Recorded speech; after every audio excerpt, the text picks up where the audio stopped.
परदेश में पहुंचकर छोटे भाई को शुरू में बहुत कठिनाइयां झेलनी पड़ी। न कोई जान पहचान, न ठिकाना। कभी भूखे पेट सोना पड़ता तो कभी मजदूरी करनी पड़ती, लेकिन उसने हिम्मत नहीं हारी। मेहनत उसकी आदत थी और सच्चाई उसका सहारा।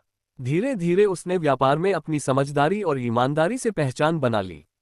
लोग उसे भरोसेमंद समझने लगे। कुछ सालों में उसका व्यापार बढ़ने लगा और वह समृद्ध हो गया। उधर गांव में उसकी पत्नी अब भी धैर्य से जीवन जी रही थी।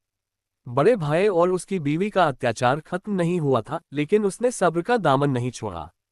हर रात वह भगवान के सामने हाथ जोड़कर बोलती, हे भगवान, मेरे पति को स्वस्थ और सुरक्षित रखना, उसकी मेहनत का फल देना और इन बुरे दिनों का अंत करना। समय बीतता गया। एक दिन अचानक गांव में खबर फैल गई कि छोटा भाई बहुत धन दौलत लेकर वापस आ रहा है। लोगों ने उसके स्वागत की तैयारी शुरू कर दी। जब वह अपने घर पहुंचा तो पूरा गांव उसे देखने आया। लेकिन जब उसने अपनी पत्नी को देखा, थकी हुई, कमजोर, पर आंखों में सच्चाई और वफादारी लिए हुए, तो उसकी आंखों से आंसू निकल पड़े।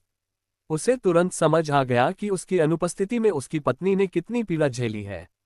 छोटे भाई ने अपने लिए नया घर बनवाया और अपनी पत्नी को सम्मान और सुकून से भरा जीवन दिया।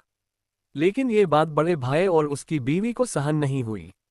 उन दोनों के दिल में ईर्ष्या की आग जल उठी। अब यह आग किसे और कितना जलाएगी? आपकी क्या राय है? कमेंट में बताएं। साथ ही लाइक, शेयर और सब्सक्राइब भी कर दीजिए।